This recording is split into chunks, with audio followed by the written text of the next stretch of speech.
ಎಲ್ಲರಿಗೂ ನಮಸ್ಕಾರಗಳೊಂದಿಗೆ ಇಂದಿನ ವಿಚಾರ, ಮಕ್ಕಳಿಗೆ ಒತ್ತಡ ಹೇರಬೇಡಿ, ಅಪಾಯವನ್ನು ತಂದಿಕೊಳ್ಳಬೇಡಿ.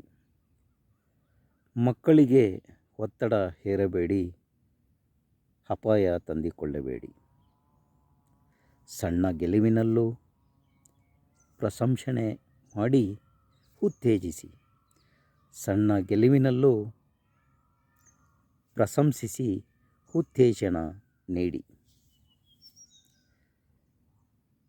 ಆಧುನಿಕ ಶಿಕ್ಷಣ ಪದ್ಧತಿಯಲ್ಲಿ ಇತ್ತೀಚಿನ ಬೆಳವಣಿಗೆಯಲ್ಲಿ ಕಲಿಕೆ ಅಂತಕ್ಕಂಥ ಪ್ರಕ್ರಿಯೆ ಅಥವಾ ಮಕ್ಕಳನ್ನು ಸಾಕಷ್ಟು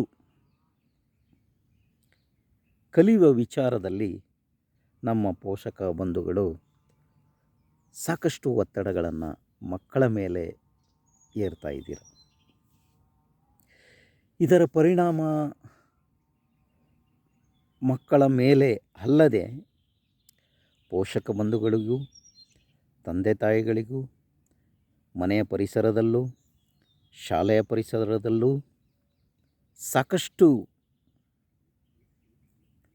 ಅವಘಡಗಳು ಅಥವಾ ಅಪಾಯಗಳು ಕಂಡು ಬರ್ತಕ್ಕಂಥ ಸನ್ನಿವೇಶಗಳನ್ನು ಇತ್ತೀಚಿನ ದಿನಗಳಲ್ಲಿ ನಾವು ನೋಡ್ತಾ ಇದ್ದೀವಿ. ಇದು ಯಾಕೆ ಹಿಂಗಾಗ್ತಾ ಇದೆ? ಇದಕ್ಕೆ ಏನು ಮಾಡಬೇಕು, ಏನು ಪರಿಹಾರಗಳನ್ನು ಕಂಡುಕೊಳ್ಬೇಕು ಅಂತಕ್ಕಂಥ ವಿಚಾರವನ್ನು ನಾವಾದರೂ ನೋಡಿದ್ರೆ ಸ್ವಲ್ಪ ಮಟ್ಟಿಗೆ ಮಕ್ಕಳಿಗೆ ಕಲಿಕೆಯಲ್ಲಿ, ಆಯ್ಕೆಯಲ್ಲಿ, ವಿದ್ಯಾಭ್ಯಾಸದ ವಿಚಾರದಲ್ಲಿ ಸ್ವಲ್ಪ ಸ್ವಾತಂತ್ರ್ಯವನ್ನು ನೀಡಬೇಕು. ಅದರ ಜೊತೆಗೆ ನಮ್ಮ ಒಡನಾಟ, ನಾವು ಅವರ ಜೊತೆ ಇರ್ತಕ್ಕಂಥ ಬಾಂಧವ್ಯ, ಅದಲ್ಲದೆ ಮಕ್ಕಳಿಗೆ ಉತ್ತೇಜನೆಯನ್ನು ನೀಡಬೇಕಾಗುತ್ತೆ. ಯಾವ ರೀತಿ? ನಾವು ಏನು ಮಾಡ್ತಾಯಿದ್ದೀವಿ, ತಂದೆ ತಾಯಿಗಳು ನಾವು ಮಕ್ಕಳಿಗೋಸ್ಕರ ಏನೆಲ್ಲ ಮಾಡ್ತಾಯಿದ್ದೀವಿ ಅವುಗಳನ್ನು ಅವ್ರಿಗೆ ಪರಿಚಯಿಸಬೇಕು. ನೀನು ಮುಂದೆ ಏನೆಲ್ಲ ಆಗಬೇಕು ಆಗುವಂಥ ವಿಚಾರದಲ್ಲಿ ನಿನಗೆ ಸ್ವತಂತ್ರವನ್ನು ನೀಡಿದರೂ ಕೂಡ ನಮ್ಮ ಆಸೆ ಆಕಾಂಕ್ಷೆಗಳನ್ನು ಸ್ವಲ್ಪ ಮಟ್ಟಿಗೆ ಈಡೇರಿಸುವಂಥ ವಿಚಾರಗಳನ್ನು ಆಗಾಗ ಮಕ್ಕಳಿಗೆ ತುಂಬಬೇಕಾಗುತ್ತೆ. ಅವುಗಳ ಜೊತೆಗೆ ನಾವು ಯಾವುದೇ ಕಾರಣಕ್ಕೂ ಒತ್ತಡವನ್ನು ಹೇರಬಾರ್ದು.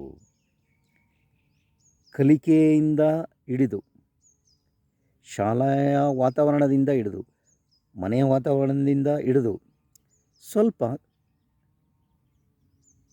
ಆಸಕ್ತಿದಾಯಕವಾದಂತಹ, ಪ್ರೋತ್ಸಾಹದಾಯಕವಾದಂತಹ ವಿಚಾರಗಳನ್ನು ಮಕ್ಕಳಿಗೆ ತುಂಬ್ತಾ ಹೋಗಬೇಕು. ಆಗ ಕಲಿಕೆಯಲ್ಲಿ ಅವನು ಯಶಸ್ಸನ್ನು ಕಾಣಲಿಕ್ಕೆ ಸಾಧ್ಯ ಆಗ್ತದೆ. ಅಷ್ಟಲ್ಲದೆ ಒಂದು ಸಣ್ಣ ಗೆಲುವಿಗೂ ಮಗುವನ್ನು ಉತ್ತೇಜನ ಮಾಡಬೇಕು. ನೀನು ಇವತ್ತು ಗೆದ್ದಿದೀಯಾ, ಇದೇ ರೀತಿ ಗೆಲುವನ್ನು ಆನಂದಿಸು, ಆ ಗೆಲುವಿನಲ್ಲಿ ಸಂತಸ ಕಾಣು, ಸಂತಸದಿಂದ ಇರು, ನಿನಗೆ ಒಳ್ಳೆ ಭವಿಷ್ಯವಿದೆ ಅಂತಕ್ಕಂಥ ವಿಚಾರವನ್ನು ಹೇಳಬೇಕಾದದ್ದು ಒಂದು ಧರ್ಮ.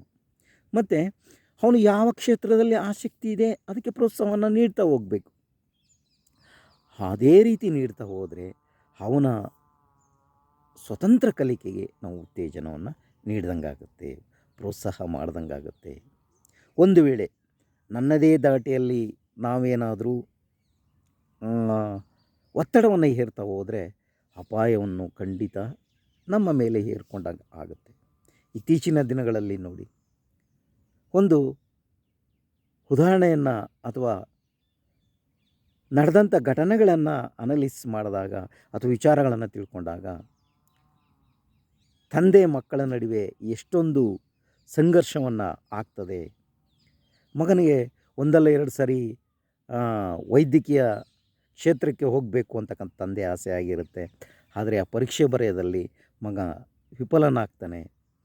ಆದರೆ 3ನೇ ಬಾರಿಗಾದರೂ ನೀನು ಈ ಸರಿ ವೈದ್ಯಕೀಯ ಕ್ಷೇತ್ರಕ್ಕೆ ಹೋಗಲೇಬೇಕು, ಆ ನೀಟ್ ಪರೀಕ್ಷೆಯಲ್ಲಿ ನೀನು ಪಾಸಾಗಬೇಕು ಅಂತಕ್ಕಂಥ ವಿಚಾರವನ್ನು ಒತ್ತಡ ಹೇರಿದಾಗ ಆ ಒತ್ತಡ ಎಷ್ಟೊಂದು ಘೋರವಾಗಿತ್ತು ಅಂತಂದರೆ, ತಂದೆ ತನ್ನ ಮಗನನ್ನು ಯಾವುದೋ ಒಂದು ಆಯುಧವನ್ನು ತೆಗೆದುಕೊಂಡು ಎದುರಿಸ್ತಾ ಹೋಗ್ತಾರೆ. ಆದರೆ ಅದೇನಾಗುತ್ತೆ, ಅದೇ ತಂದೆಗೆ ಅಪಾಯವನ್ನು ಉಂಟು ಮಾಡ್ತಕ್ಕಂಥ ಸನ್ನಿವೇಶವನ್ನು ನಾವು ಓದಿದ್ವಿ. ಕೊನೆಗೆ ಆ ತಂದೆ ಏನಾಗ್ತದೆ, ಮಗನಿಂದನೇ ಒಂದು ಅನಾಹುತಕ್ಕೆ ಕಾರಣವಾಗ್ತದೆ. ಹಾಗಾಗಿ ಅಂಥ ಕಾರಣಗಳನ್ನು, ಅಂಥ ಅಪಾಯಗಳನ್ನು ಯಾಕೆ ತಂದೊಡ್ಕೊಳ್ಬೇಕು ನಾವು? ಏಕೆಂದರೆ ಈ ಪ್ರಪಂಚ ಅಂತಕ್ಕಂಥದ್ದು ವಿಶಾಲವಾಗಿದೆ. ಎಷ್ಟೊಂದು ಬದುಕನ್ನು ಕಟ್ಕೊಳ್ಳಿಕ್ಕೆ ಸಾಕಷ್ಟು ಸಮಯ ಇದೆ, ಅವಕಾಶಗಳಿವೆ. ಹಾಗಾಗಿ ನಾವೇನು ಮಾಡಬೇಕು, ಆ ವಿಚಾರಗಳನ್ನು ಮಕ್ಕಳಿಗೆ ತಿಳಿಸ್ತಾ ಹೋಗಬೇಕು.